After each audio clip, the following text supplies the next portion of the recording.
हाँ भाई, सब इधर ऑनलाइन ठीक है।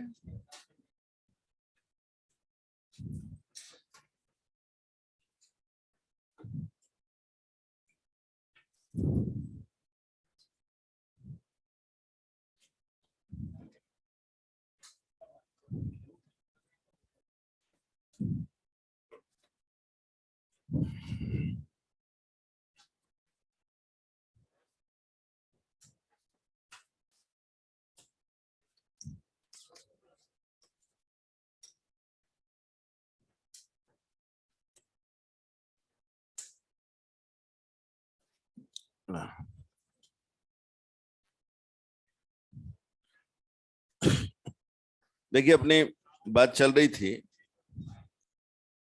I=R पे हम काम कर रहे थे और कुछ बात हमने समझी थी। डेविएशन होता है 180 - 2i। क्लॉकवाइज भी हो जाता है तो एंटी क्लॉकवाइज भी आ जाता है। मिरर में जो भी हम काम करते हैं वो सब बेस्ड है एक बेसिक बात पर, I=R हमें लगाना होता है। दो मिरर अगर होते हैं तो हमने देखा था कि जो डेविएशन है वो एंगल बिटवीन द मिरर पे डिपेंड नहीं करता है, वो सॉरी एंगल उस पर डिपेंड करता है, एंगल ऑफ इंसिडेंस पे डिपेंड नहीं करता। एक मिरर होता है तो आई पे डिपेंड करता है, 180 - 2i। दो मिरर में देखना होता है कि दोनों मिरर के बीच में एंगल क्या है। ये कुछ बात हमने समझी थी, डेविएशन को समझा। रिट्रेसिंग तब होती है जब इंसिडेंस कैसा होता है, नॉर्मल होता है, तो ये बात हमारे सामने आती है। और आगे हम बात करते हैं।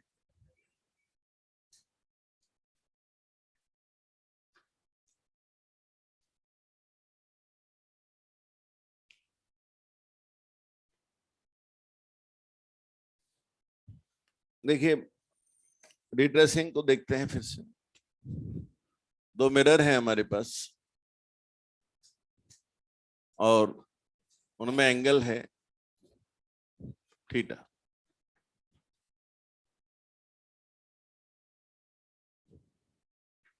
यहां लाइट आ रही है, ये नॉर्मल है।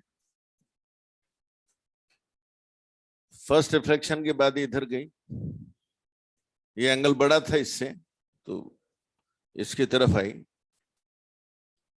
और फिर थर्ड रिफ्लेक्शन के बाद ये रिट्रेस हो गई। इस बार रिट्रेस कब हुई? थर्ड रिफ्लेक्शन के बाद ये रिट्रेस हो गई। मेरा क्वेश्चन है, ये एंगल ऑफ इंसिडेंस कितना है? यहां आई का वैल्यू क्या है? रिट्रेसिंग हो रही है लेकिन थर्ड रिफ्लेक्शन के बाद हो रही, तो आपको बताना है कि एंगल ऑफ इंसिडेंस कितना है।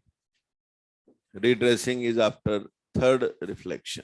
पहले भी किया ये सवाल हमने, बट वो था सेकंड के बाद। तब हमने देखा था कि इस एंगल का वैल्यू थीटा के बराबर था, कल किया था लास्ट में हमने। तो थीटा के बराबर था तो सेकंड के बाद रिट्रेसिंग हो गया था। थीटा से ज्यादा था तो एंटी क्लॉकवाइज हुआ था टर्न, सीखा था हमने। और थीटा से कम था तो क्लॉकवाइज हुआ था, वो भी बात हमने सीखी। अब हमने बात की है कि थर्ड रिफ्लेक्शन के बाद अगर रिट्रेसिंग है तो आप ये बताइए एंगल ऑफ इंसिडेंस क्या है। तो देखो, जहां से भी रिट्रेसिंग होती है वहां इंसिडेंस कैसा होना चाहिए? नॉर्मल होना चाहिए। इसका मतलब ये एंगल 90 डिग्री। अब देखिए, यहां रिफ्लेक्शन हो रहा है, इधर से लाइट आई इधर गई है, तो हम ये भी जानते हैं कि यहां नॉर्मल जो रहा होगा तो ये दोनों एंगल आपस में बराबर रहे। नॉर्मल से ये, क्योंकि I=R तो फॉलो हुआ ही होगा, रिफ्लेक्शन हुआ है। ये एंगल कितना रहेगा? ये रहेगा 90 - थीटा। और ये रेड वाला नॉर्मल है, इसका ये एंगल कितना है, ये वाला, ये थीटा आ जाए, तो ये एंगल भी थीटा होगा। टोटल एंगल कितना हो गया, ये 2 थीटा। क्या ये एंगल और ये एंगल अल्टरनेट एंगल है? इसका ये एंगल होगा 2 थीटा, यानी I इक्वल टू R अगर हम लगाएं तो I की वैल्यू इस बार है 2 थीटा। तो जब हमने थीटा रखा था तभी रिट्रेस हुआ था, हमने 2 थीटा रखा है तब भी रिट्रेस हुआ है, लेकिन जब हमने इसे 2 थीटा रखा है तब रिट्रेसिंग थर्ड रिफ्लेक्शन के बाद, जब थीटा रखा था तब रिट्रेसिंग सेकंड रिफ्लेक्शन के बाद। तो इस तरह से हम अपनी बात समझ सकते हैं कि रिट्रेसिंग का जो बेसिक आइडिया है वो इतना सा है, जब भी नॉर्मल गिर जाएगा वहीं से रिट्रेस हो जाएगा। और हम बात करें, मान लीजिए हमारे पास में 2 मिरर है और ये दोनों मिरर एक दूसरे से 90 डिग्री पर,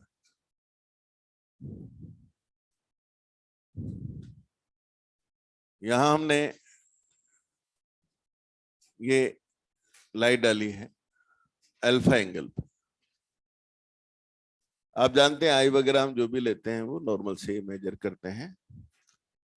अब मैं अगर आपसे कहूं ये जो 2 मिरर हैं जिनमें 90 डिग्री का एंगल है, वो इसे कितना डेविएट करें, तो आप तुरंत कह देंगे सर ये देखो एक रिफ्लेक्शन की बात नहीं है, ये 2 मिरर की बात है। और हमने कल बात की थी कि जब 2 मिरर होते हैं, समझा भी था हमने कि deviation does not depend upon angle of incidence, it will depend upon angle between the mirror. So this angle is how much? 90 degree. So if you are thinking of deviation, it will be 180 minus 2 alpha or 90 degree. 90 degree angle between the mirror, 360. 360 minus 2 theta. Your answer is 180 degree. इसका मतलब ये 180 से जाए, और 180 का मतलब आप समझ गए होंगे, वापस से उसी डायरेक्शन में चला है। नॉर्मल इंसिडेंस किया था एक मिरर पे, उससे भी वो लौटा था, पर उसमें तो ध्यान रखना पड़ता था कि नॉर्मल गिरना है, तब वो 180 लौटता था। लेकिन इस बार तो 2 मिरर है ना, तो आपको कोई ध्यान नहीं रखना है, आप मर्जी आए जिस एंगल पे आ जाओ, जिस डायरेक्शन से आप आओगे उसी डायरेक्शन में वापस चले जाओगे, क्योंकि ये जो पेयर ऑफ मिरर है जिनमें आपस में एंगल 90 डिग्री का है, वो आपकी लाइट को आप जिस डायरेक्शन से भी आए हैं सेकंड रिफ्लेक्शन के बाद ये वापस से उसी डायरेक्शन में भेज देगा, क्योंकि इस केस में आपको for every alpha deviation will be 180 degree. अब हम इसको और थोड़ा सा स्पेसिफिक समझेंगे ऐसा क्यों हो रहा है। तो ऐसे भी समझ सकते हैं इसी बात को, जैसे लाइट हमारी आ रही है तो यहाँ इसकी वेलोसिटी के हम 2 कंपोनेंट ले सकते हैं, एक ये वाला, एक ये वाला। इसको v1 और इसको v2 कहूं तो लिखा जा सकता है, वेलोसिटी लिखी जा सकती है minus v1 i cap minus v2 j cap, एक इधर वेलोसिटी एक इधर। अब जब ये लाइट यहाँ आई होगी तो ये जो कंपोनेंट है ये नॉर्मल गिरेगा और ये इसी को क्या कर देगा, रिवर्स कर, और इसको लेकिन ये डिस्टर्ब नहीं करेगा, ये तो ग्रेजिंग। तो जब ये रिफ्लेक्शन होगा तो ये वैल्यू तो v1 ही रहेगी, न मैग्नीट्यूड में बदलेगी न डायरेक्शन में बदलेगी, लेकिन ये जो कंपोनेंट है ये जस्ट अपर साइड में। फिर आप देखिए जब ये लाइट यहां गिरेगी तो इस v2, ये v2 इस मिरर के कैसा है, पैरेलल है, तो इसको तो कुछ नहीं होगा, लेकिन जो ये v1 है ये इस नॉर्मल से, ये इस मिरर के नॉर्मल है, तो ये क्या होगा, जस्ट रिवर्स हो जाएगा। तो आपका ये जो यहाँ आएगा तो ये वाला कंपोनेंट जस्ट रिवर्स हो गया और ये वाला तो जैसा है वैसा ही रह जाएगा। और आप देखिए अब अगर आप इसकी वेलोसिटी लिखेंगे तो ये हो गया है v1 i कैप और ये हो गया है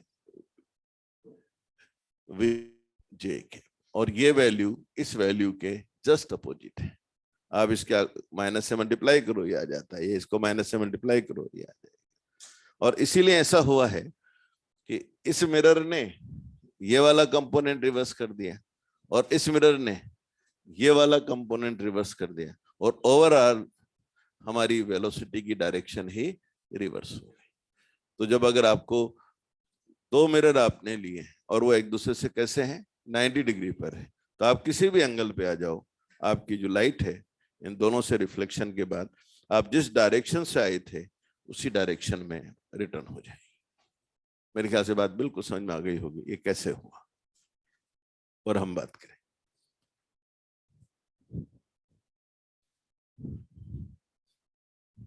तो रिफ्लेक्शन से क्या असर आता है, कैसे आई इक्वल टू आर की हम बात करते हैं। रिफ्रैक्शन में भी हमने डेविएशन सीखा है। कितना होता है रिफ्रैक्शन में डेविएशन? रिफ्रैक्शन में डेविएशन हमारे होता है θ1 माइनस θ2। मिरर में रिट्रेसिंग कब होती है? Normal incidence. दोनों बातें हैं। जैसे मैं आपसे इस तरह से बात कर सकता हूं, जैसे मान लीजिए हमारे पास में यहाँ एक लेंस है या एक प्रिज्म है,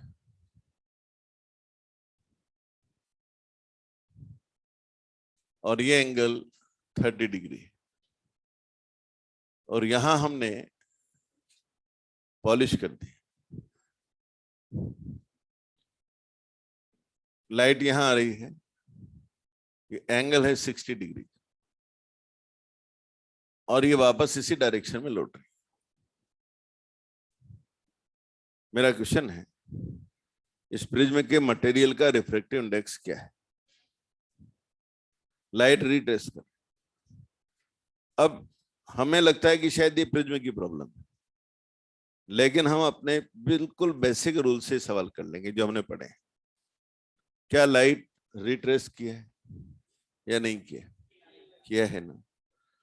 तो हम कह सकते हैं कि इसका मतलब जहां से लौटी है वहां बिल्कुल ये रिवर्स हुई होगी, यानी जब ये अंदर इसके गई होगी और यहाँ टकराई होगी मिरर से, पीछे की पॉलिश्ड सरफेस से, तो वहां जरूर इसका इंसिडेंस 90 डिग्री रहा, तभी तो रिट्रेस हुई। तो कंसेप्ट रिट्रेस का है।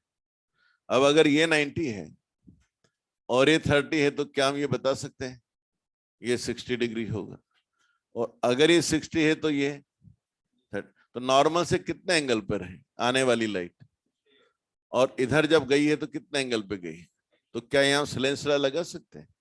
तो 1 into sine 60 equal to mu into sine 30।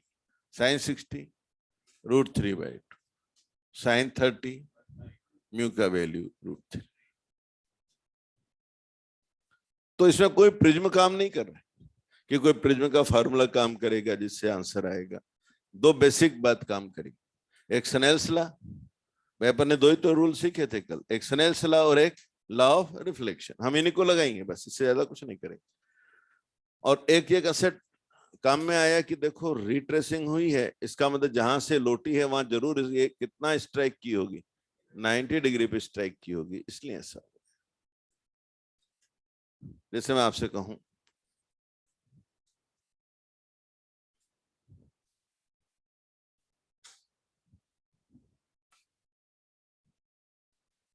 ये हमारे पास प्रिज्म है,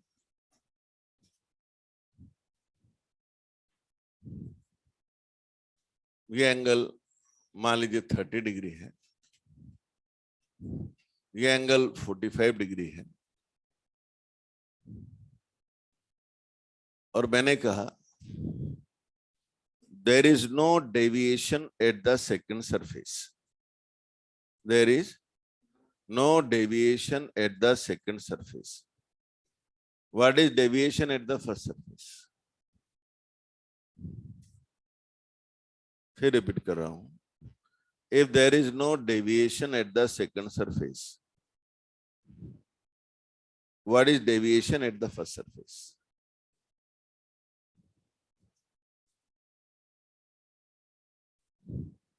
अब ये लाइट देखो बाहर निकलेगी, प्रिज्म में डाली लाइट बाहर आएगी, और मैंने क्या बोला there is no deviation at the second. क्या रिफ्रैक्शन में कभी ऐसा होता है कि डेविएशन ही ना हो? रिफ्रैक्शन में क्या कभी ऐसा होता है? कब होता है? जब नॉर्मल इंसिडेंस।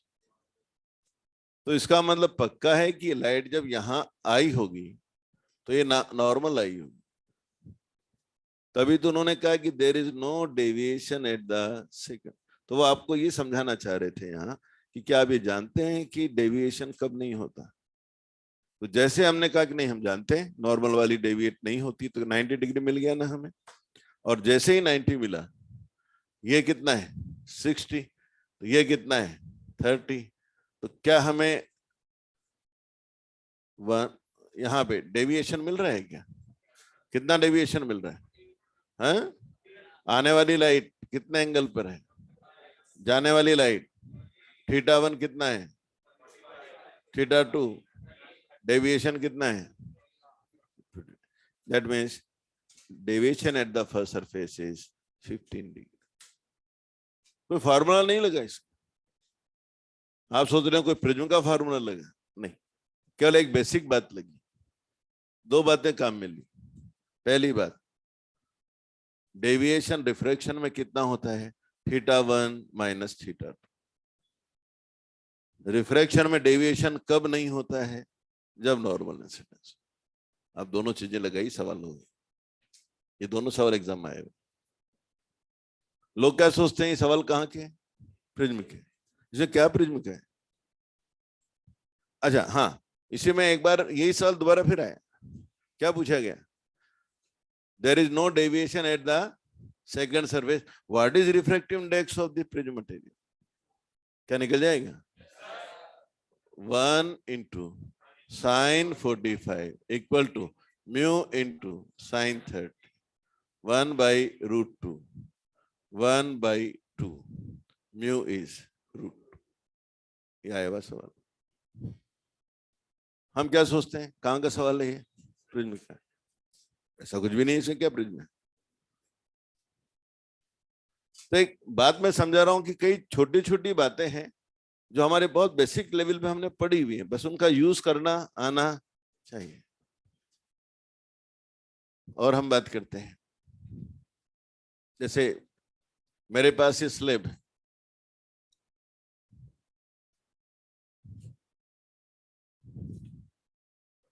ये यहाँ θ1 एंगल है, इधर एंटर कर गई है θ2 एंगल, ये स्लेब है। My question is what is net deviation of this light? This light is entering in the slab, definitely it will come out. Entry angle is θ1. Inside it, this angle is θ2. What will be the net deviation of this light?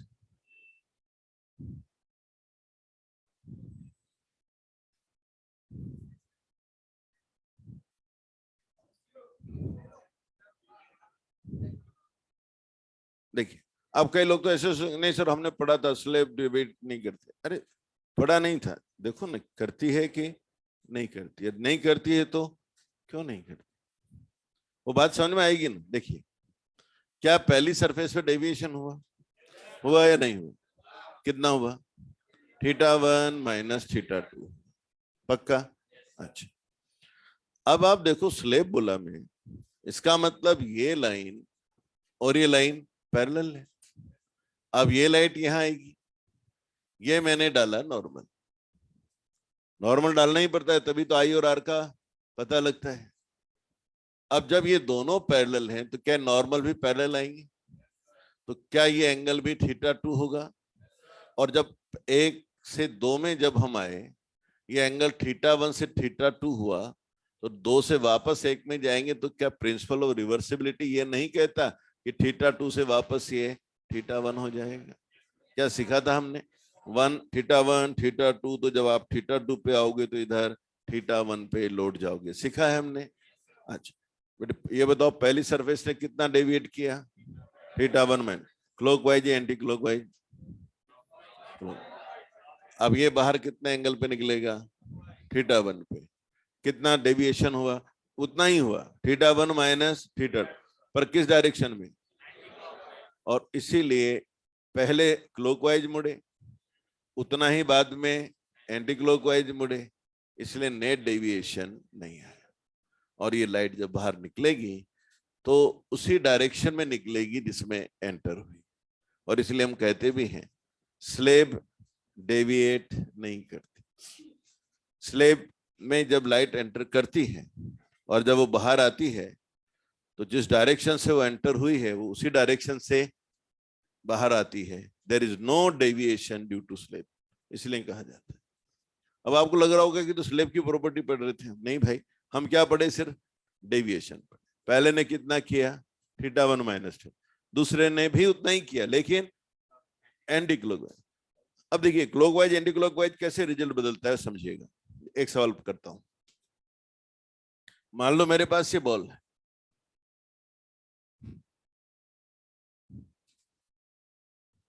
यहां centre है, यहां light आ रही है, ये normal डाल दिया हमने, डालना ही पड़ता है, बिना उसके एंगल नहीं मालूम पड़ते हैं।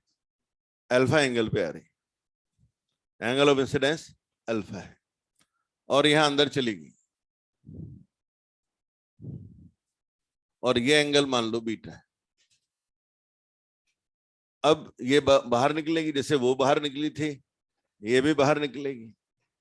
1 medium 2 medium 1 medium, 1 medium 2 medium 1 medium, situation वही है। यहाँ θ1 था, यहाँ θ2 है, यहाँ अल्फा है, यहाँ बीटा है, वही बात है। और मैंने अब आपसे फिर पूछा बताओ ये लाइट कितना डेविएट होगी, निकालो जरा। सवाल वही है, बस ये था वो स्लेब है और ये स्फीयर बनाया मैंने। अब सोचो क्या आएगा आंसर।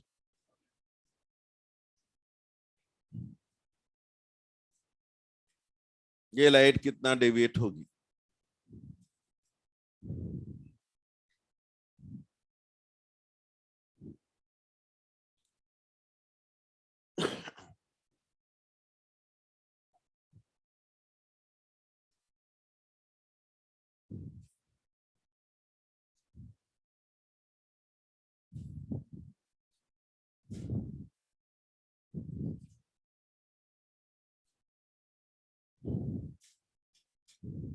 आंसर है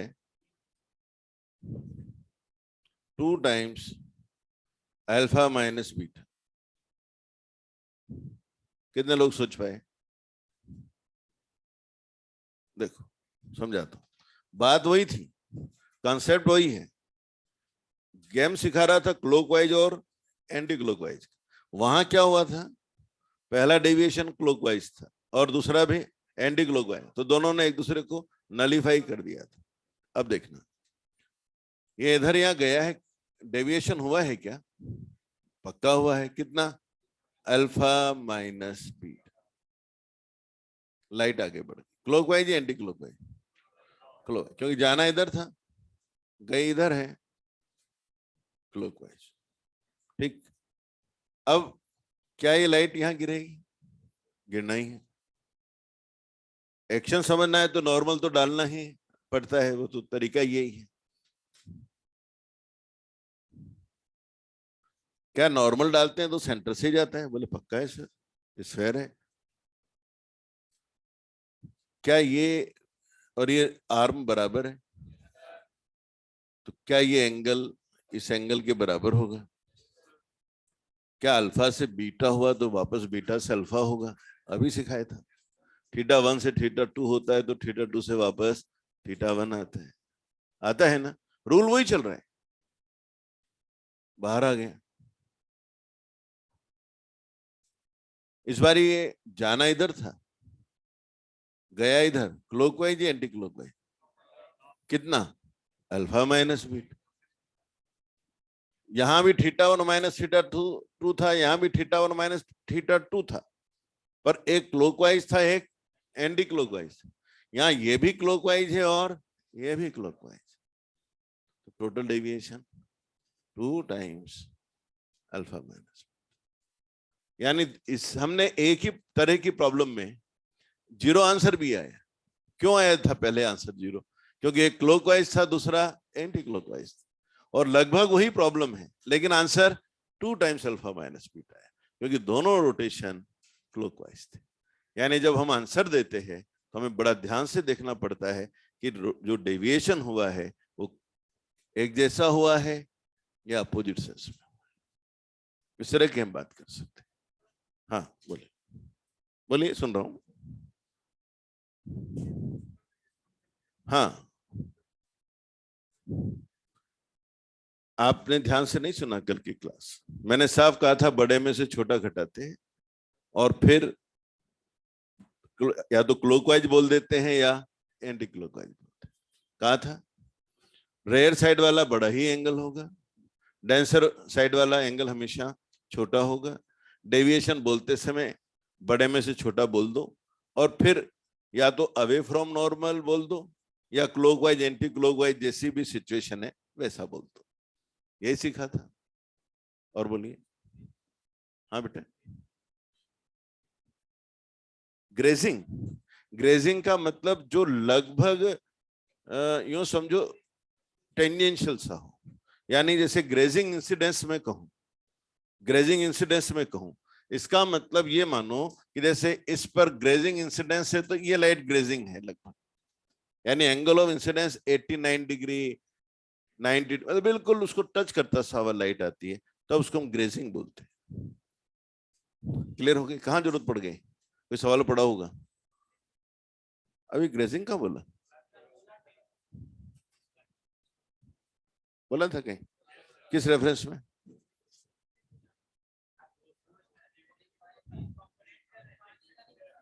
अच्छा वहां ग्रेजिंग, अच्छा अच्छा, वो टेंजेंशियल सामान लो, वहां बोलने में आ गया होगा मुझे। हाँ, वो ये जो होगा ना, ये मिरर का अपन ने करा था वो V2 वाला टेंजेंशियल वाला, वो ग्रेज कर रहा है, मतलब जस्ट ऐसे ही हो 90 से जा रहा है, इसको टच करता हुआ जा रहा है, टकरा नहीं रहा है, ऐसा वाला, ये वाला, ये सिचुएशन बनाई। और कोई बात पूछ लिया करो, क्योंकि मैं ध्यान नहीं रखता मैं अंग्रेजी में बोल रहा हूँ या मेरे को क्या होता है फ्री समझाना है, समझ रहे हैं बात को। तो मेरे को इन चीजों में कोई मतलब नहीं है, जो कहोगे वो लैंग्वेज आती है मेरे को। तो बात है, बात समझ में आना चाहिए, वो मेन टारगेट है, उससे ज्यादा अपन दिमाग नहीं लड़ाते। लैंग्वेज आप कहोगे बोलना सब जानता हूँ। हाँ प्लीज। हाँ बोले फिर से। बीटा बीटा कैसे आया? एक ट्रायंगल की प्रॉपर्टी होती है कि अगर ट्रायंगल में दो आमने सामने की आर्म बराबर होती हैं तो एंगल भी बराबर होते हैं। ट्रायंगल की प्रॉपर्टी पढ़ाते हैं हमें।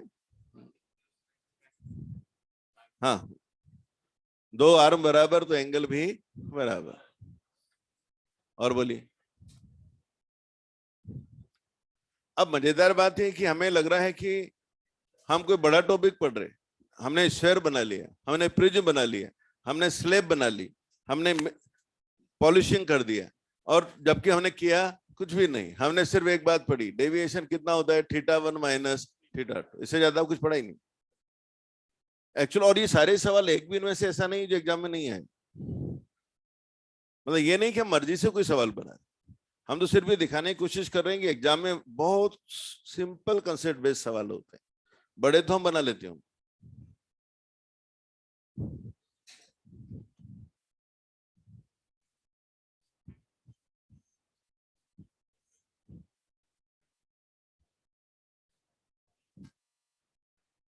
देखिए, मान लीजिए हमारे पास प्लीज एक प्रिज्म है, ये एंगल स्मॉल है और ये लाइट या नॉर्मल इंसिडेंट, इसका इंडेक्स म्यू है, इसका इंडेक्स म्यू है, एंगल स्मॉल है। मेरा क्वेश्चन है, फर्स्ट सरफेस पर लाइट नॉर्मल इंसिडेंट है, फर्स्ट सरफेस पे light normal incident, what will the deviation due to this prism? Refractive index of prism material is mu, prism angle is very small, incident light is normal to first surface, you have to find deviation due to this prism. निकाल लो, निकलता है तो answer याद है तो बात नहीं करना है, मुझे रटने से कोई मतलब नहीं। वो सवाल 2 आते होंगे आपको, वो बोल जाते हैं आप निकालना जानते हैं, कंसेप्ट जानते हैं तो काम के। 2 सवाल तो कभी किया हुआ होता है तो हम बोल जाते हैं, वो आंसर आता है।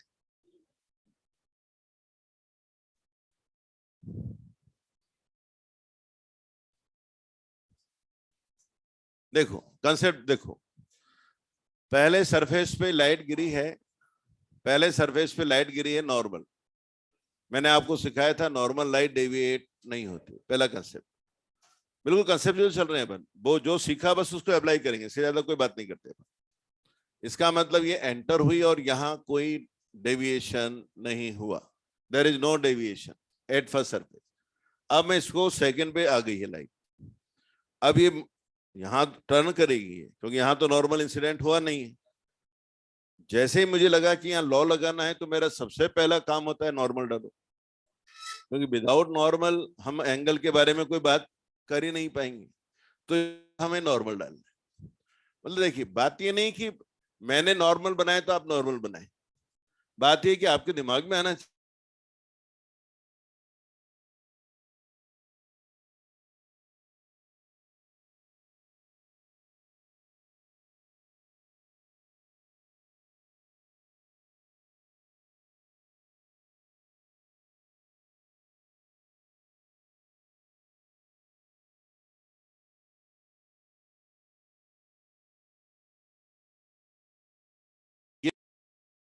तो जो प्रिज्म का एंगल है वही यहाँ एंगल ऑफ इंसिडेंट, क्योंकि ये एंगल है 90 माइनस ए, और ये नॉर्मल डाला हुआ है तो ये 90 माइनस ए है, तो ये एंगल बनेगा ए।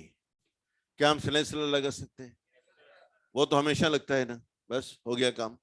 म्यू साइन ए, म्यू की जगह अब क्या हो गया 1।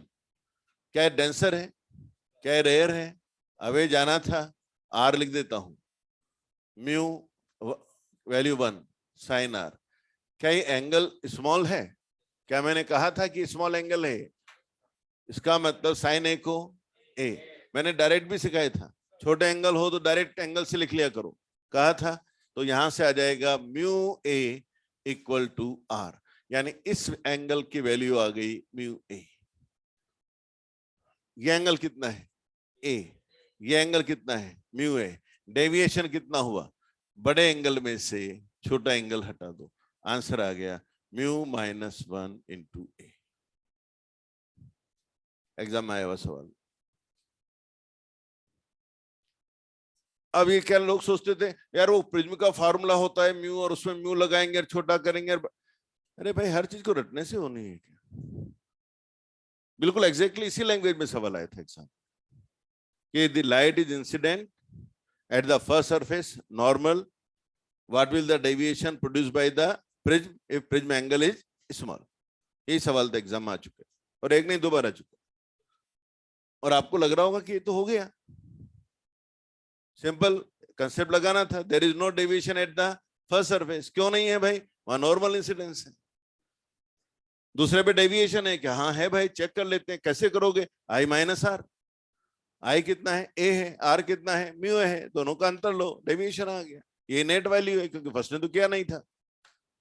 आया वो सवाल है ना?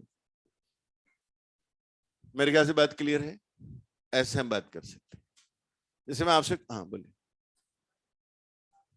हाँ एंगल स्मॉल है तो स्मॉल ही रहेगा ना, क्योंकि म्यू कोई बहुत बड़ी वैल्यू थोड़ी होती है, और छोटा ही आना है ना वो एंगल, ये बड़ा भी आना है मान लो, तो म्यू कितना होगा 1, 1.2, 1.3, तो 3 डिग्री का 3.5 डिग्री हो रहा है बाद में बाहर, 4 था तो 5 हो रहा है, 6 हो रहा है, तो है तो वैल्यू स्मॉल ही ना। वो एकदम कोई 150 थोड़ी होने वाला है, या 80-90 थोड़ी होने वाला है। जब ए स्मॉल है तो आर भी, आई स्मॉल है तो आर भी स्मॉल ही होना। क्लियर? और कोई डाउट दिमाग में? मैं एक और सवाल करता हूं। मान लो ये एंगल बड़ा है, इस बार छोटा एंगल नहीं लिया, बड़ा एंगल लिया, इस बार मैंने छोटा एंगल है ऐसा नहीं कहा। लाइट आई है I1 एंगल पे, यहां गई है R1, नॉर्मल डालना है, R2 एंगल है, बाहर आई है, बड़ा एंगल दिखाना था, I2 बता दिया है। इधर बड़ा एंगल क्यों बताया? रेयर है। डेंसर साइड के एंगल छोटे बताए, देखो डेंसर साइड का एंगल छोटा बताया, रेयर साइड का एंगल बड़ा बताया, प्रिज्म से लाइट निकल गई। ठीक, अब एक चीज बताओ, ये एंगल कितना है? ये वाला एंगल, ये R1 है, तो ये एंगल, ये एंगल तो 90 minus R1, 90 minus R2 plus A 180, तो R1 plus R2 is A। इन दोनों का सम हमेशा इसके बराबर मिलेगा। अब मैं आपसे कहूं, पहले सरफेस ने कितना डेविएशन किया? पहले सरफेस ने कितना डेविएशन किया? हाँ, I1 माइनस R1 क्लॉकवाइज।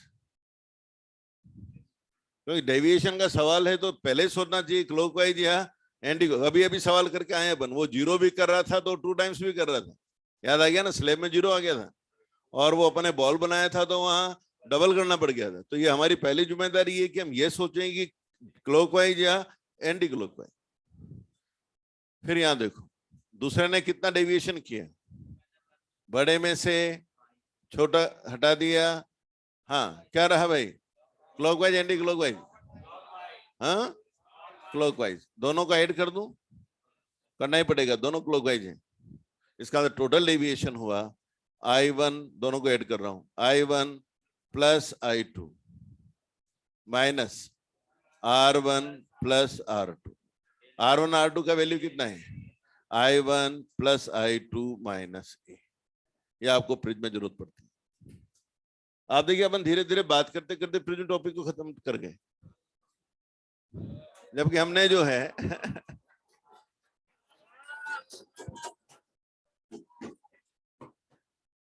टूट जाएगी यार, बहुत ताकतवर आदमी है नुकसान नहीं करना। हाँ, बात तो डेविएशन हुआ I1, तो एक बेसिक प्रोसेस है। हम क्या सोचते हैं कोई बड़ी बड़ी बातें नहीं भाई, डेविएशन पूछना था, डेविएशन लिखा, मालूम है, सिंपल रूल है, दोनों का डिफरेंस लेना होता है, जोड़ना है कि घटाना है कि थोड़ा दिमाग में लाना होता है, लिख देते हैं, जवाब आ जाता है, इतनी सी बात है।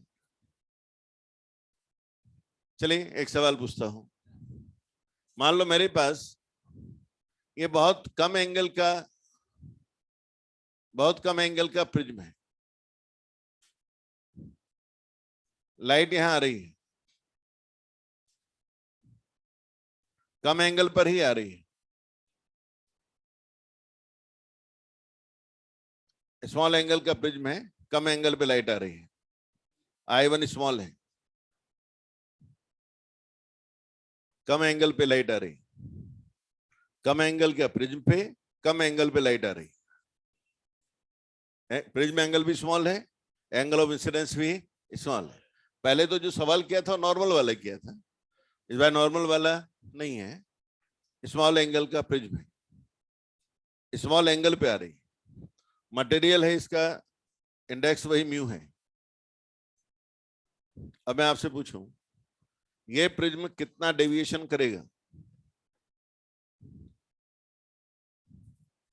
ये प्रिज्म करिए, ये प्रिज्म कितना डेविएशन करेगा? एंगल स्मॉल है, एंगल ऑफ इंसिडेंस भी स्मॉल है,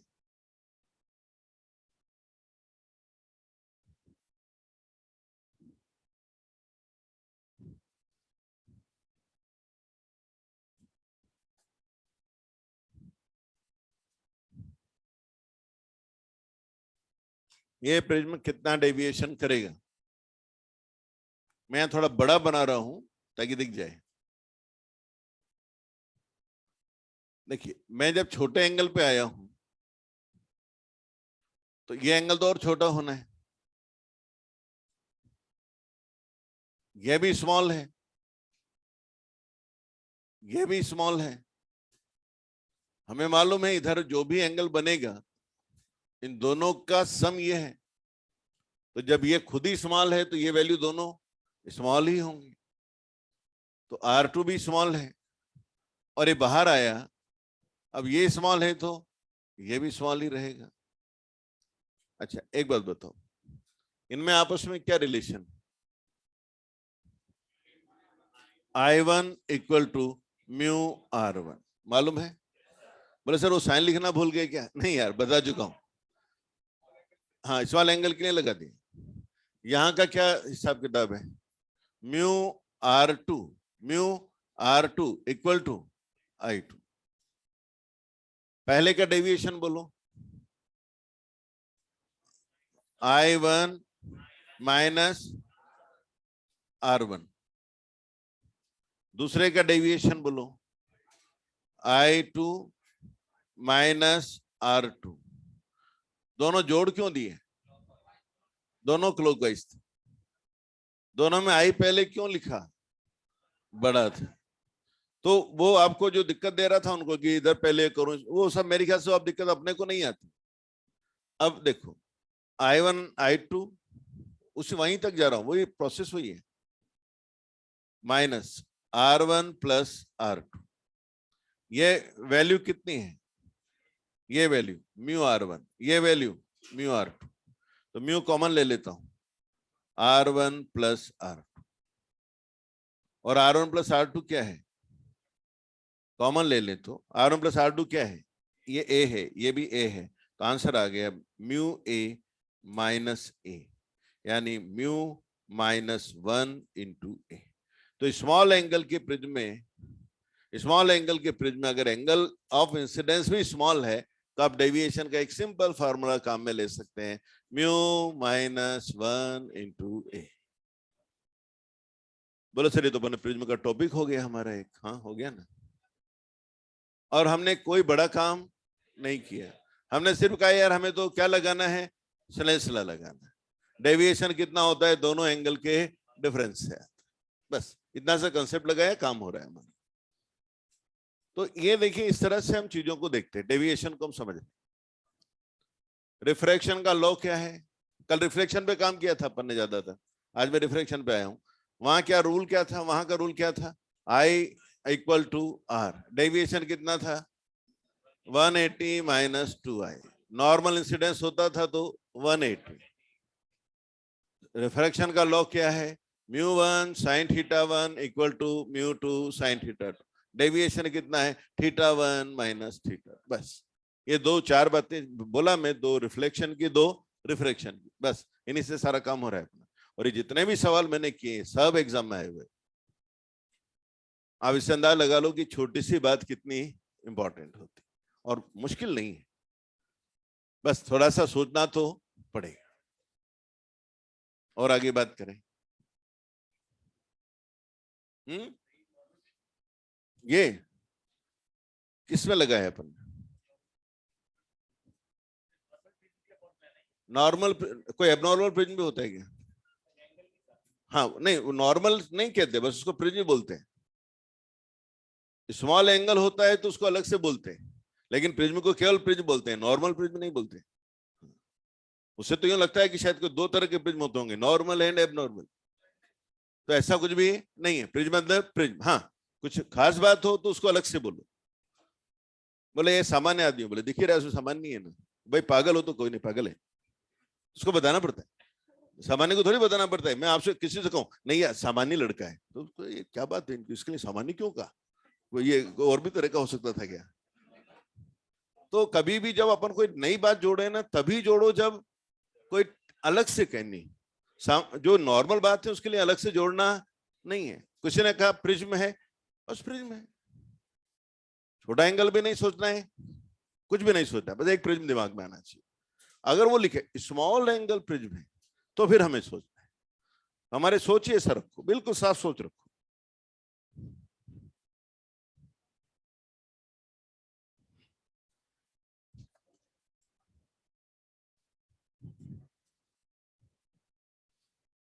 हाँ तो ये हम बात कर रहे थे, डेविएशन में सिखा रहा हूं आपको और आगे बढ़ाता हूं बात को। डेविएशन जैसे मैंने आपसे कहा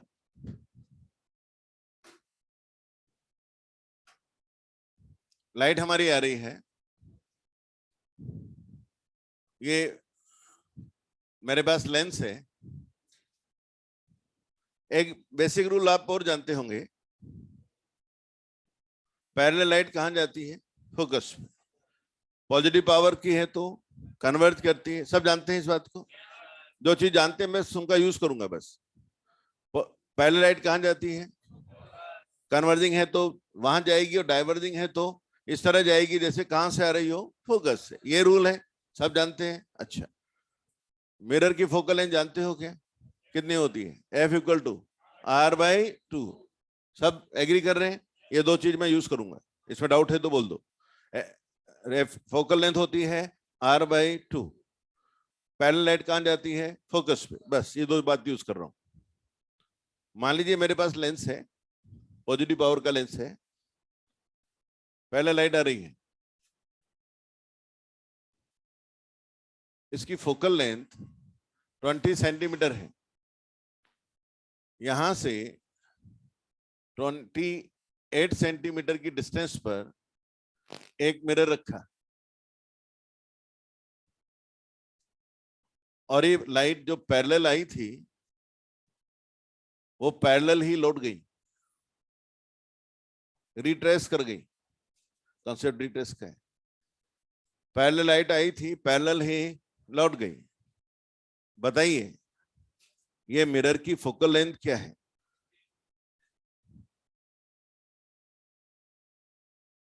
बताइए। अब आप कहेंगे सर ये तो सवाल ही लेंस का और मिरर का, आप यहां करा रहे हैं। नहीं, ये सवाल है रिट्रेसिंग का। अब कंसेप्ट सिखाता हूं। क्या लाइट पैरेलल आई थी? क्या पैरेलल लौट गई? यानी जैसी आई थी वैसी चली गई, यानी रिट्रेस हो गई। आप जानते हैं अगर वो रिट्रेस हुई तो जहां से वो लौटी है ना, वहां वो नॉर्मल गिरी होगी। बिना नॉर्मल गिरे वो रिट्रेस नहीं होती। इसका मतलब ये यहां नॉर्मल गिरी होगी। अब बात सोचो, ये फोकस 10 था तो क्या जब पैरेलल लाइट आई थी तो क्या फोकस में गई होगी? जाना ही था, जाती है। क्या खास बात है?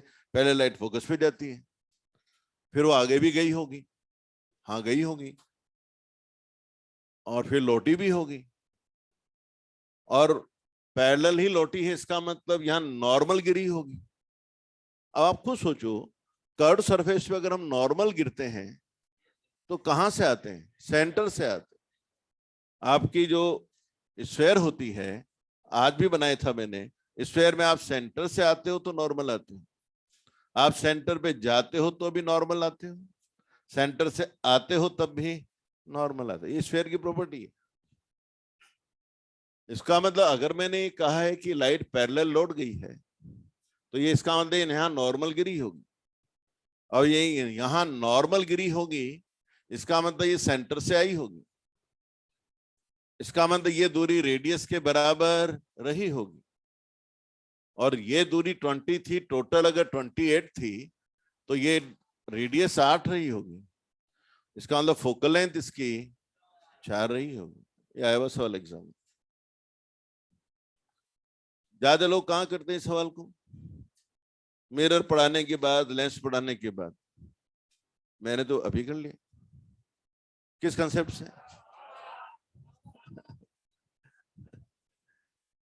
पॉइंट ये है कि हम चीजों को जबरदस्ती से बड़ा करते।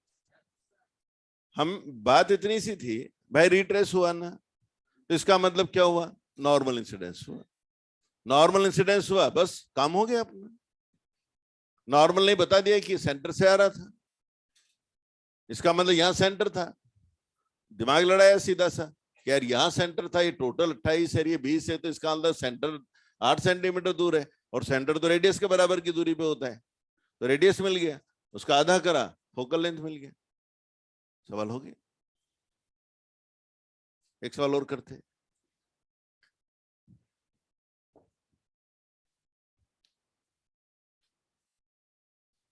मान लीजिए डाइवर्जिंग लेंस है, इसकी फोकल लेंथ 10 सेंटीमीटर है। यहां एक मिरर रख दिया गया है, ये डिस्टेंस ली है 8 सेंटीमीटर। 8 सेंटीमीटर दूरी पे मिरर रख दिया गया। पैरेलल लाइट आई है,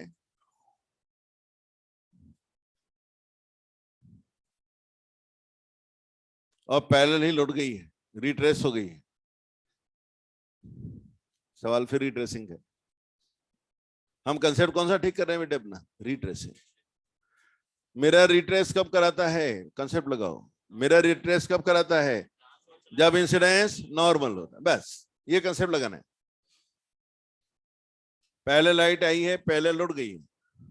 मेरा क्वेश्चन है, इस मिरर की फोकल लेंथ बताइए। इस मिरर की फोकल लेंथ बतानी है।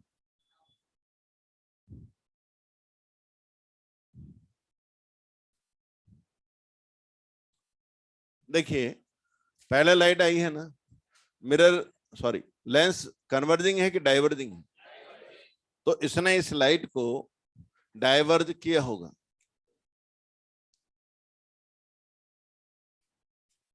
और डाइवर्ज इस तरह से किया होगा कि जैसे ये फोकस से आ रही, क्योंकि लाइट पैरेलल थी ना, तो इसका मतलब ये दूरी कितनी है? 10। ऐसे डाइवर्ज किया होगा। क्या मिरर पे ये नॉर्मल गिरी? कैसे कह सकते हो? क्योंकि रिट्रेस हुई। रिट्रेस हुई तो उसने मुझे कंफर्म कर दिया कि नॉर्मल गिरी। इसका मतलब जब ये यहां टकराई तो नॉर्मल है। कौन नॉर्मल टकराता है? जो सेंटर से आता है। इसका मतलब ये पॉइंट इस मिरर का सेंटर है। कितना दूर है वो point? That means R is 18। Focal length R/2, 9 centimetre. सवाल हो गया। कौन सा कंसेप्ट यूज किया बेटे?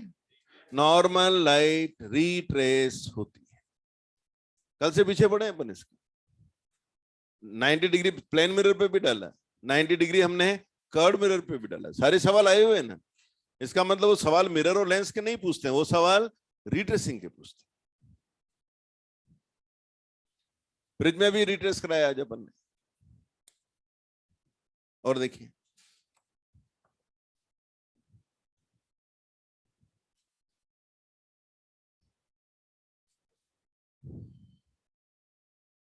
ये लेंस है, 12 सेंटीमीटर फोकल लेंथ का है। लाइट आ रही है,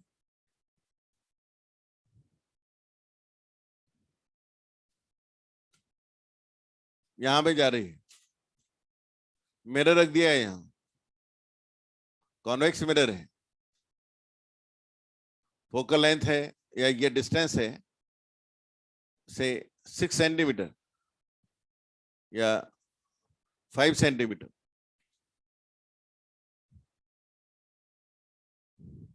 फोकल लेंथ है 12 सेंटीमीटर इस लेंस की। यह दूरी है 5 सेंटीमीटर। लाइट पैरेलल आई है और पैरेलल ही लौट गई है। My question is to find focal length of the mirror. What is focal length of the mirror?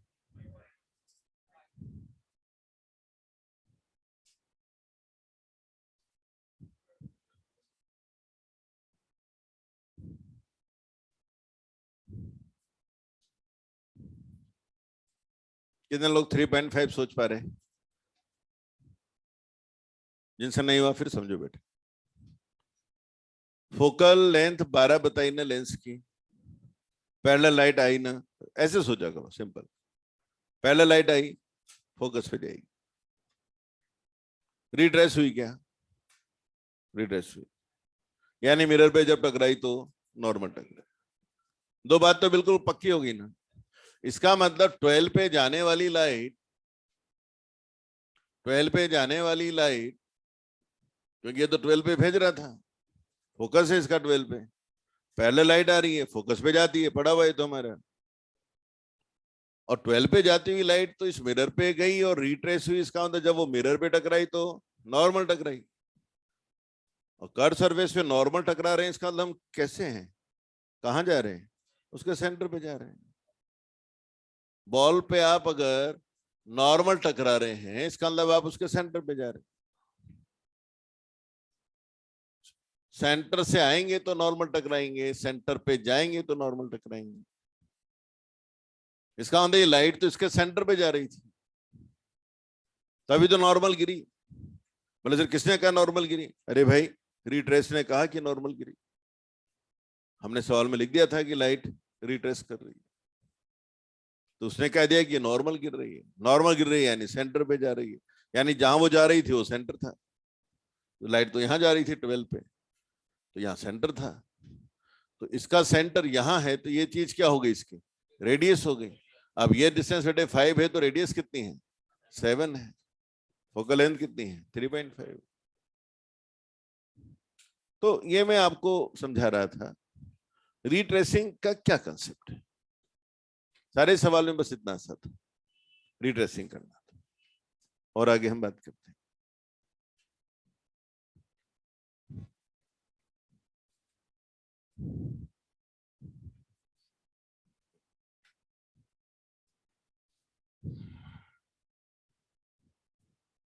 देखिए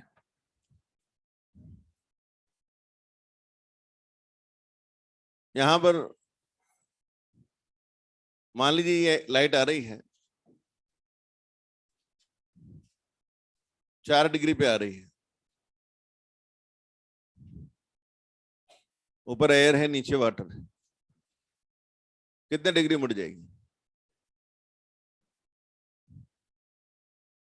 ये लाइट 4 डिग्री पे आ रही है, कितना डिग्री मुड़ जाएगी?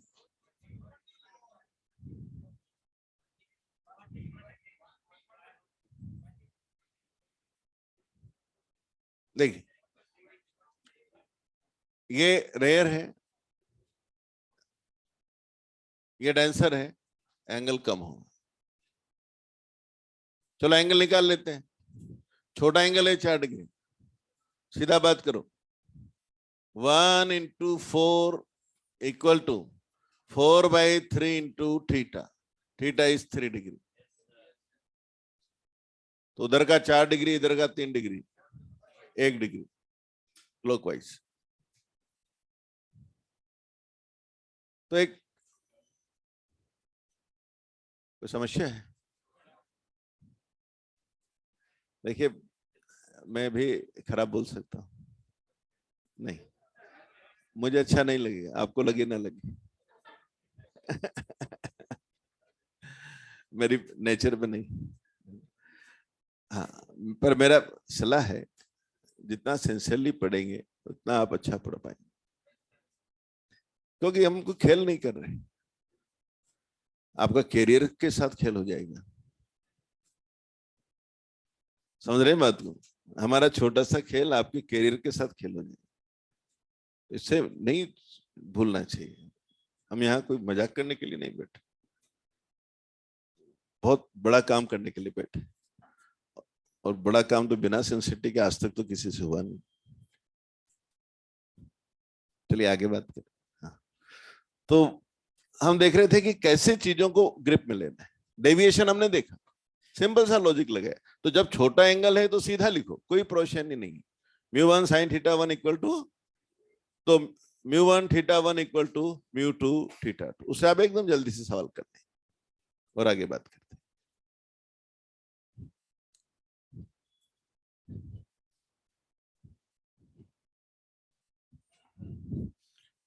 जो मिरर होते हैं वो डेविएशन करते हैं, हमें मालूम है। उससे एक और बात हम इस तरह देख सकते हैं, जैसे मान लीजिए ये मिरर है, यहां नॉर्मल है, लाइट यहां आ रही,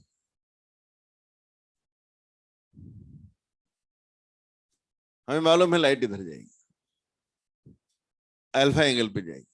जितने एंगल पे आई है उसी एंगल पे जाएगी। फिर हमने इस मिरर को टर्न कर दिया, मिरर को टर्न कर दिया। जब हम मिरर को टर्न करते हैं, मान लो हमने बीटा से मिरर को टर्न किया, तो नॉर्मल कितना टर्न होगा? Normal beta turn.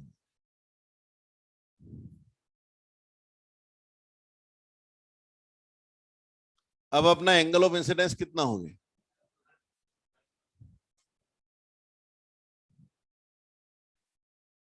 Alpha plus beta. तो एंगल ऑफ रिफ्लेक्शन भी अल्फा प्लस बीटा।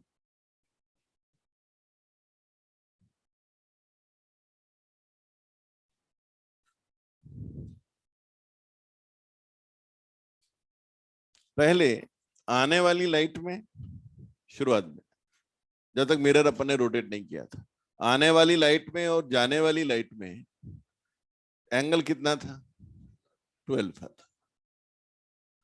फिर हमने इसको डिस्टर्ब नहीं किया लाइट को, लेकिन मिरर को रोटेट किया। कितने एंगल से रोटेट किया? बीटा से। उससे हमें लगा कि लाइट यहां आ गई। अब आने वाली लाइट और जाने वाली लाइट में अब एंगल कितना है? 2 अल्फा प्लस 2 बीटा। पहले कितना था आने वाली और जाने वाली लाइट में? 2 अल्फा। ये आप देखिए कि अंतर आ गया 2 बीटा। यानी जब हम मिरर को बीटा घुमाते हैं, keeping the incident light fixed, उसको डिस्टर्ब नहीं किया, keeping the incident light fixed, अगर हमने मिरर को बीटा टर्न किया तो हमारी जो रिफ्लेक्टेड लाइट है वो कितने एंगल से टर्न कर जाएगी? 2 बीटा। एक बहुत बेसिक बात, rotate your mirror, your reflected light will also rotate, लेकिन डबल। चलिए मैं इसको यूज करता हूं, एक सवाल करता हूं। यहां एक मिरर है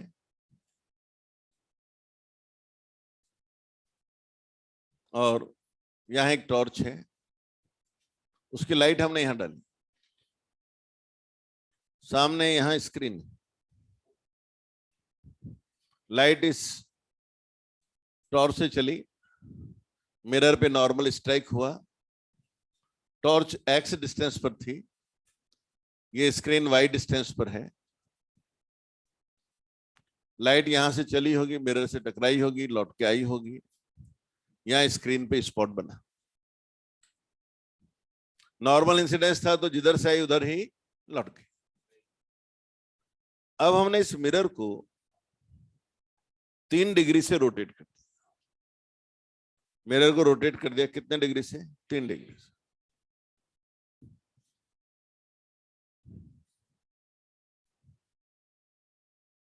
मिरर को हमने 3 डिग्री से रोटेट कर दिया।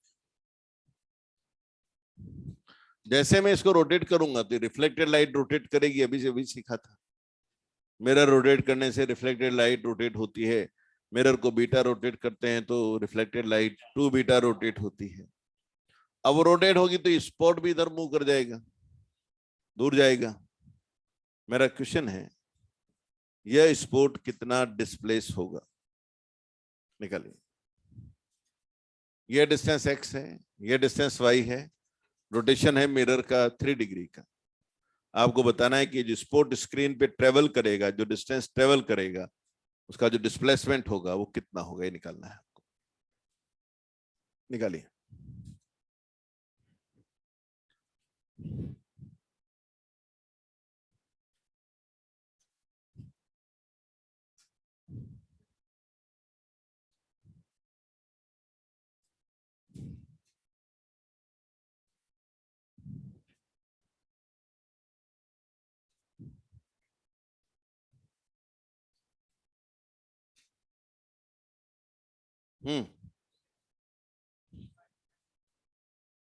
आंसर है पाई बाई 30। किसका है?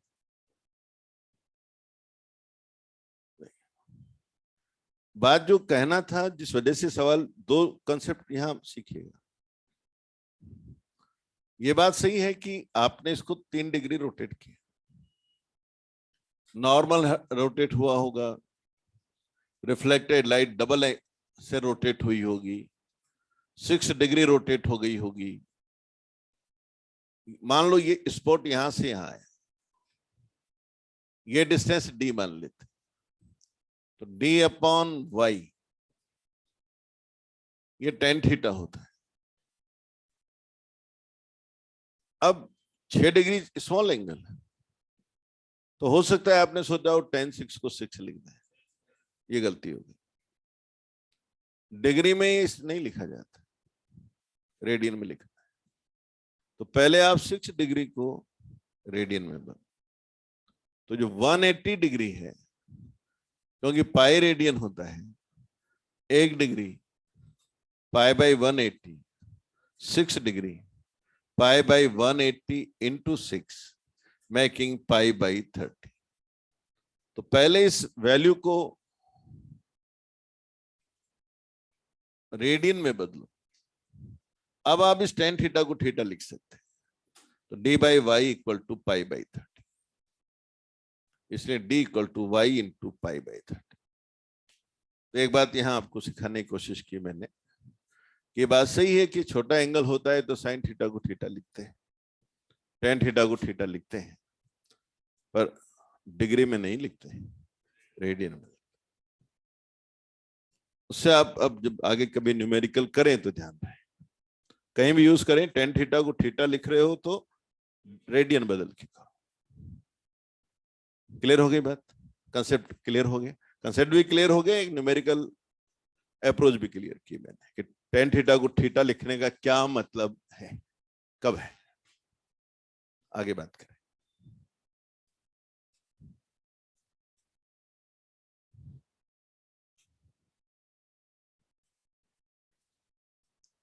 यहां हमारे पास में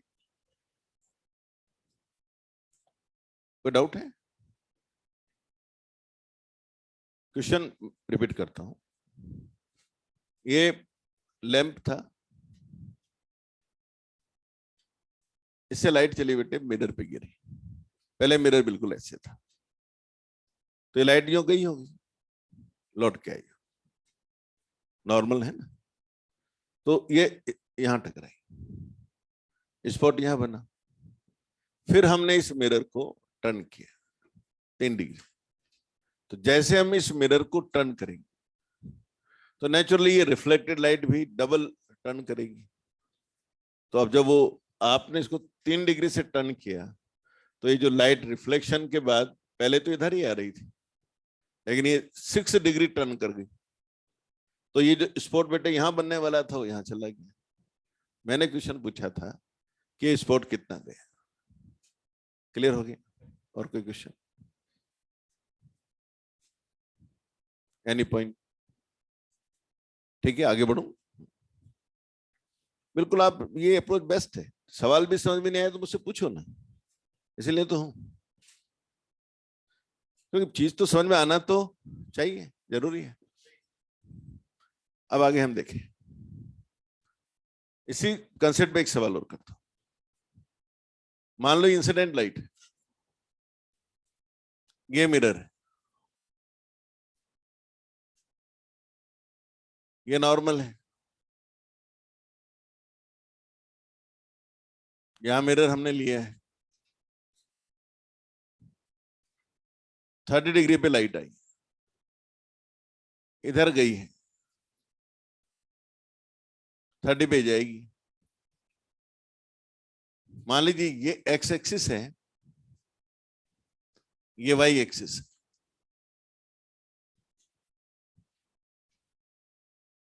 मैं चाहता हूं कि ये लाइट रिफ्लेक्शन के बाद इस एक्स एक्सिस के पैरेलल जाए।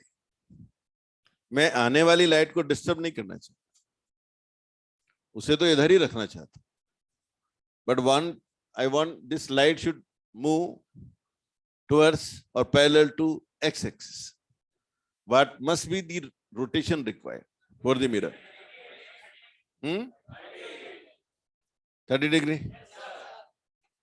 क्योंकि मुझे रिफ्लेक्टेड लाइट को टर्न करना है 60 डिग्री। ठीक है, मिरर को आधा रोटेट कर दो तो डबल से रोटेट हो जाएगी। कितने से हो जाएगी? 60 रोटेट करना था तो मिरर को 30। अब सवाल अगला, मान लीजिए मैं इस लाइट को इधर -y में भेजना चाहता, x की तरफ नहीं भेजना चाहता हूं। कहां भेजना चाहता हूं? -y में। तो मुझे बताओ इस मिरर को कितना टर्न करना पड़ेगा?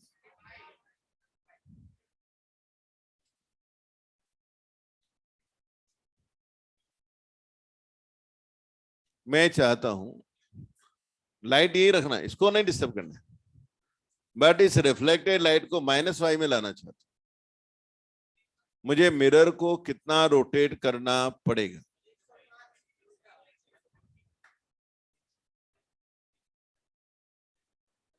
देखिए, अब दो आंसर बनेंगे, देखते हैं सही कौन सा है, ये जज करते हैं।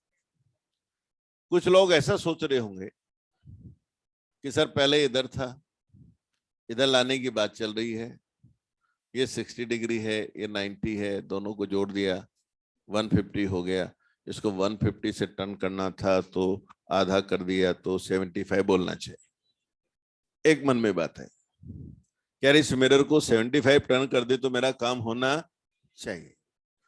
चलो करके देखें। करना तो ऐसे पड़ेगा ना। तो अगर मैं इसको 75, अब ये एंगल कितना है मेरा, और मैंने इसको मोड़ना शुरू किया, 75 मोड़ रहा हूं मैं, ये 60 मोड़ लिया, पीछे आ गई लाइट। इसका मतलब लाइट अब रिफ्लेक्टिंग सरफेस पे नहीं गिर रही, तो उधर जाने की तो बात ही क्या हुई। इसका मतलब हमारा 75 आंसर तो है ही नहीं, क्योंकि अल्टीमेटली जाएगी मिरर से टकरा कर, और जब तक वो मिरर की रिफ्लेक्टिंग सरफेस पे नहीं टकराएगी जाएगी कैसे?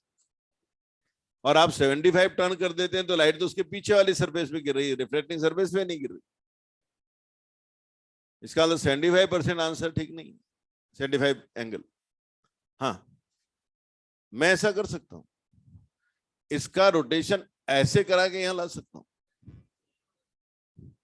तो ये आएगा 90 + 90 + 30, 210, हाफ करो 105। तो ये मिरर जो ऐसे था, हाँ देखना 105 डिग्री घुमा रहा हूं इसको, ये घूम गया 90 डिग्री और 15 डिग्री और, तो ये हो गया 105।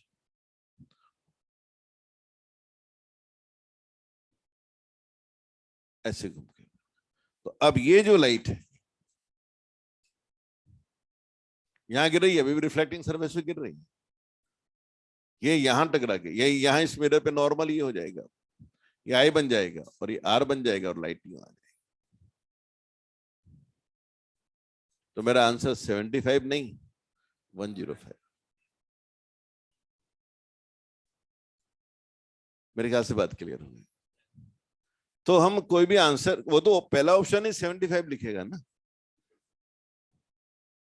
तो अपन तो यही सोचेंगे यार अपन ने जो सोचा वही दिखा है, लगाओ ना इसको निशान, आगे बढ़ो, दिक्कत आएगी ना, जबकि आंसर तो 105 है। तो ये एक बात सिखाई मैंने कि हम अगर मिरर को रोटेट करते हैं तो रिफ्लेक्टेड लाइट भी रोटेट करती है। कितने एंगल से? डबल से।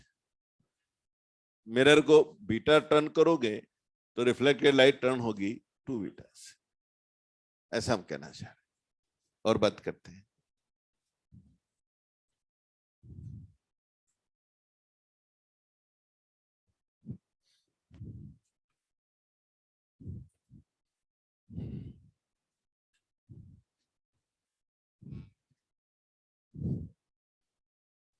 तो यहां हम जो रूल लगा रहे हैं अभी तक, सब सवाल हमने किस पर बेस किए? I = R। उससे ज्यादा हम कुछ भी अभी तक बात नहीं करें। और एक तरह से समझो वो जो 4 बातें मैंने कही थी उन्हीं के आसपास घूम रहे हैं। और आगे बढ़ते, ये 2 मिरर है,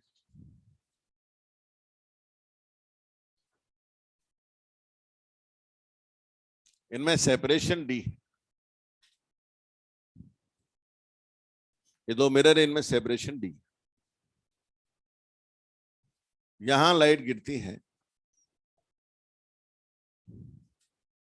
अल्फा एंगल पे, ये L है,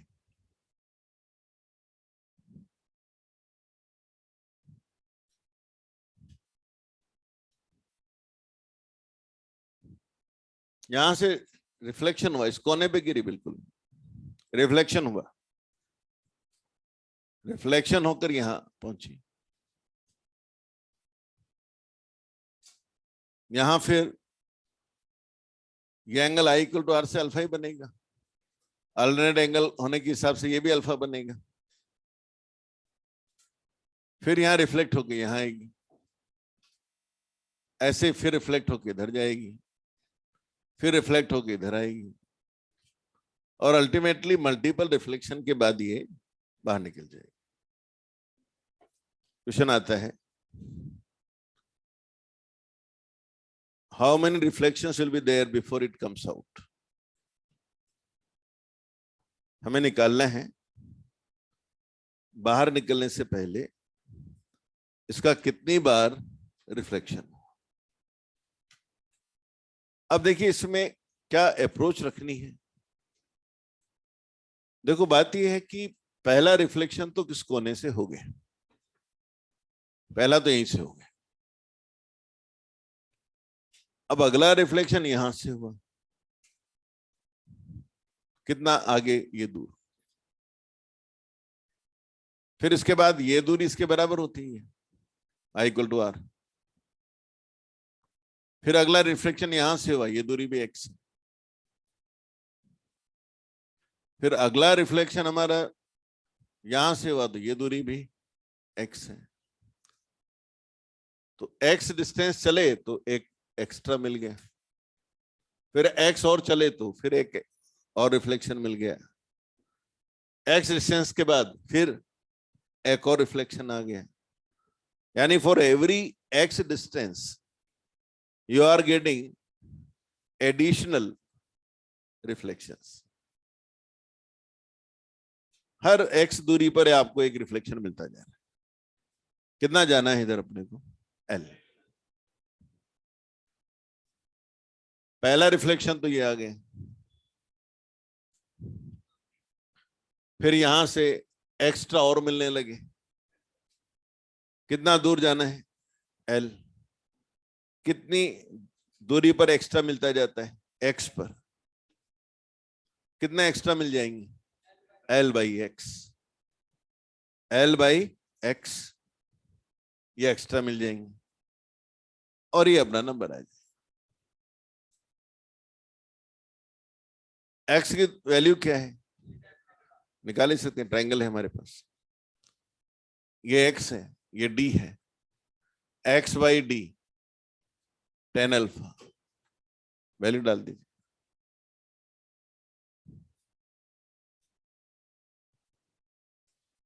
क्लियर हो गई बात, ऐसे में।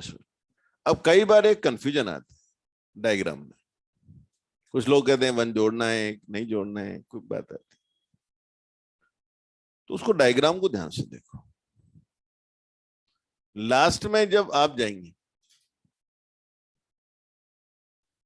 यहां, तो इन्होंने इस लास्ट वाली लाइट को ऐसे निकाल दिया है या ऐसे लाए। अगर हम ऐसे लाए तो लास्ट वाला भी काउंट हो जाएगा, तो ये पहले वाले को शामिल करना रहा।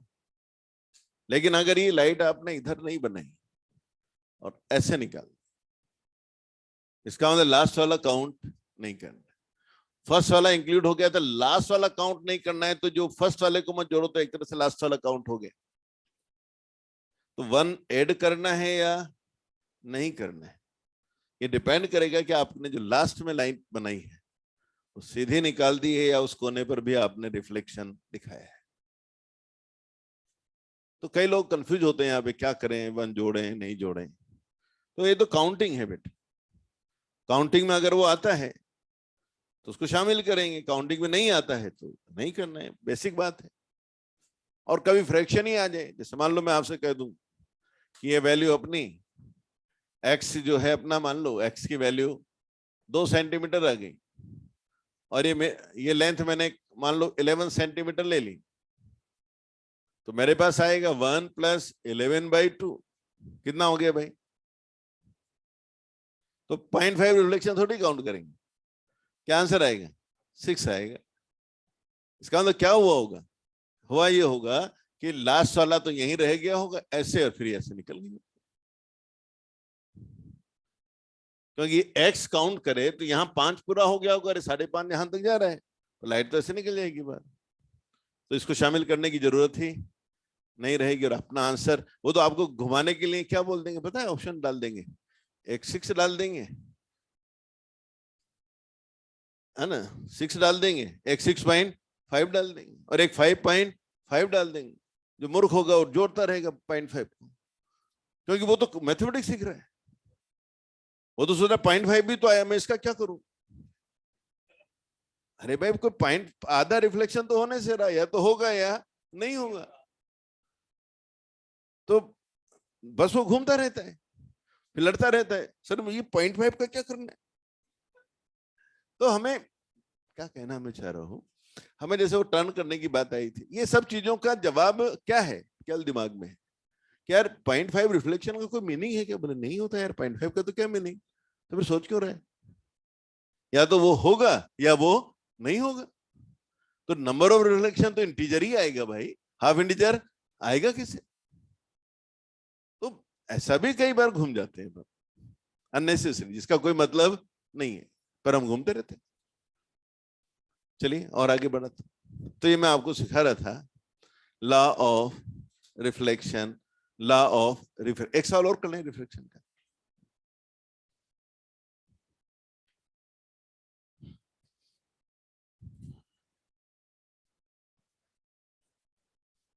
हाँ, मान लीजिए ये लाइट आ रही है,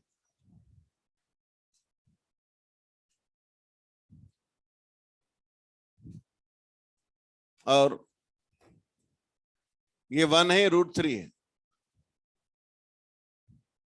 ऊपर 1 है, नीचे √3। एंगल ऑफ इंसिडेंस थीटा है, एंगल ऑफ इंसिडेंस थीटा है। if angle of refraction is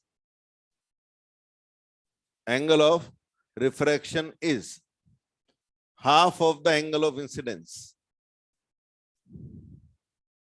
if angle of refraction is half of the angle of incidence,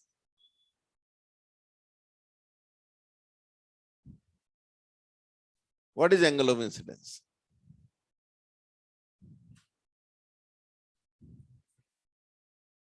If angle of refraction is half of the angle of incidence, what is angle of incidence? निकालिए।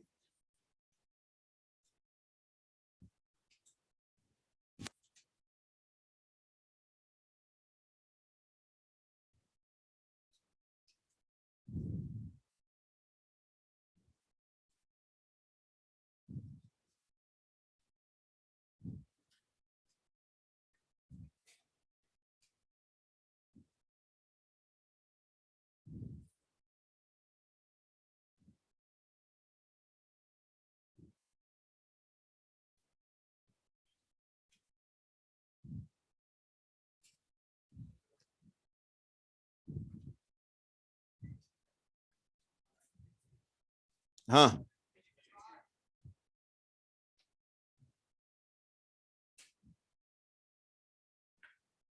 एक कोई सवाल पूछा है, मैं जवाब दे दूं। ये डी है, यहां हम अल्फा पे आए हैं, तो इधर ये अल्फा बनेगा, तो ये दूरी x होगी, ये दूरी d है, तो x by D equal to tan alpha, तो x equal to d tan alpha. ये लिखा था ना अपन, कुछ उल्टा लिख दिया था क्या? अच्छा, डी लिखना भूल गया, अच्छा अच्छा, हाँ ठीक है भाई, प्रिंटिंग मिस्टेक है ना।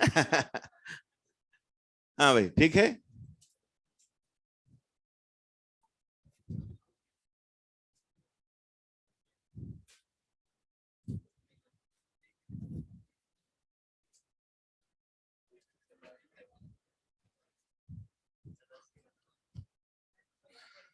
देखिए कितने लोगों ने इसका आंसर निकाला, 60 degree.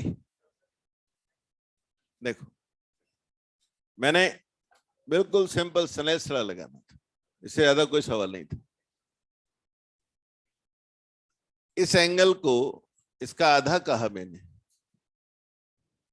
1 sin theta √3 sin theta by 2। अब देखिए यहां से ये जो sin थीटा बाई 2 है, sin थीटा मान लो कितना हुआ, sin थीटा और थीटा बाई 2 का रिलेशन जानते हैं क्या? sin theta can be written as 2 sin theta by 2 cos theta by 2।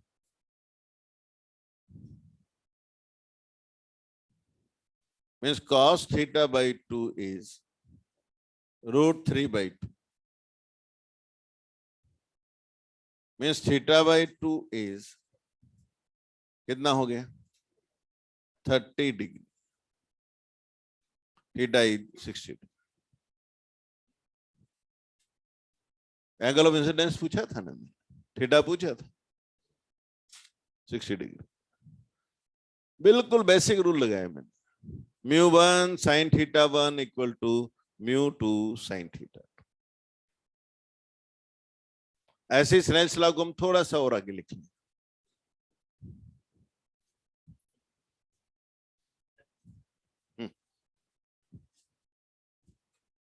यहां पर फर्स्ट मीडियम है, यहां सेकंड मीडियम है,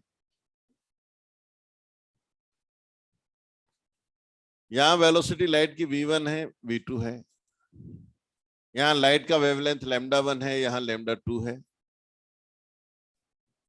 यहां का इंडेक्स μ1 है, यहां का μ2 है।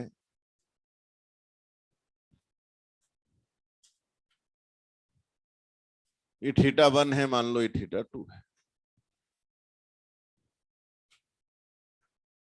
तो रूल हमारा कह रहा था μ1 sin theta 1 equal to μ2 sin theta 2। ठीक है, that means sin theta 1 by sin theta 2 कितना आ रहा है, sin थीटा 2 बाई 1 करो, 1 बाई 2 करो, जो भी आप करो, क्या मिलेगा, यहां आ जाएगा μ2 बाई μ1। अब ये μ2 बाई μ1 जो आया अपना, μ1 sin theta 1 equal to μ2 sin theta. यहां अपन इसको लिख सकते हैं, इसको भी अभी समझाता हूं, वो बाद में भी बात कर सकते हैं। म्यू क्या होता है, c बाई v2, ये हुआ c बाई v1, तो यहां से ये हो जाएगा v1 बाई v2, क्योंकि μ2 होगा c बाई v2, μ1 होगा c बाई v1, μ2 बाई μ1 होगा v1 बाई v2, और जो वेलोसिटी का रेशियो होता है वही लैम्डा का रेशियो होता है। जो वेलोसिटी का रेशियो होता है वही लैम्डा का रेशियो। तो आप इसको लिख सकते हैं λ1 बाई λ2, ये सब एक ही बात है। जरूरी नहीं वो आपको म्यू दे, एक एंगल दे दिया दूसरा पूछ रहेंगे, वो म्यू देंगे ही नहीं, कह देंगे ऊपर लाइट की वेवलेंथ 6000 है, नीचे 4000 है, थीटा 2 बताइए। ऊपर वेलोसिटी लाइट की दे देंगे, नीचे वेलोसिटी लाइट की दे देंगे, और दूसरा एंगल एक दे देंगे, दूसरा पूछ लेंगे। तो हम क्या सोचते हैं कि सवाल तभी होगा जब म्यू दिया जाएगा, जबकि ऐसा नहीं है। हो सकता है वो दोनों तरफ के म्यू आपको दे दें, हो सकता है दोनों तरफ वेलोसिटी ऑफ लाइट क्या है वो आपको दे दें, हो सकता है वो आपको दोनों तरफ लाइट का वेवलेंथ क्या है वो दे दें। जैसे भी हो, इस इक्वेशन को आप यूज कर लीजिए। Mu sine theta 1 by sine theta 2 equal to mu 2 by mu 1 और equal to v1 by v2 और equal to lambda 1 by lambda. Mu दिया हुआ हो तो ये बेस्ट रहता है, mu 1 sine theta 1 equal to mu 2 sine theta 2। तो चलिए यहां तक अपनी बात हुई, जिसमें हमने और ज्यादा कुछ नहीं किया, केवल लॉ को समझा, आई इक्वल टू आर को अप्लाई किया, डेविएशन समझा, रिट्रेसिंग समझा। अब अगली स्टेप पे आते हैं, प्लेन मिरर। टाइम हो गया। प्लेन मिरर में, कर्व्ड मिरर में, चाहे कॉन्वेक्स हो कॉन्केव हो, बेसिक रूल तो वही लगना है, I equal to R. Plane mirror जब हम पढ़ते हैं तो उसमें उसकी पावर जो होती है वो 0 होती है। देखिए जो मिरर्स होते हैं, एक बेसिक बात समझो, लाइट आती है, हम कहते हैं वो मिरर से टकराएगी, हो सकता है कन्वर्ज हो जाए, हो सकता है डाइवर्ज हो जाए। जो वर्जेंस को चेंज करती है लाइट, डाइवर्जेंस, कन्वर्जेंस, जो वर्जेंस को चेंज करती है, उसमें हम कहते हैं पावर। जो डाइवर्स करने की कोशिश करती है उसकी पावर नेगेटिव है, जो इकट्ठा करने की कोशिश करती है उसकी पावर को हम पॉजिटिव पावर कहते हैं। और जो कुछ नहीं करता है, जैसी लाइट आई है उसको वैसा ही लौटा देता है। जैसे डाइवर्जिंग आई, जैसे आई वैसे ही लौटा दी, अपनी तरफ से ना उसको कन्वर्ज किया ना डाइवर्ज किया, अपनी तरफ से उसका वर्जेंस को चेंज नहीं किया। ये काम कौन करता है? प्लेन में। उसमें पावर नहीं होती। एक्चुअल में आप यूं समझो और थोड़ा सा अच्छा, तो ये जो पावर होती है ना, वो कर्वेचर में होती, प्लेन सरफेस में पावर नहीं होती।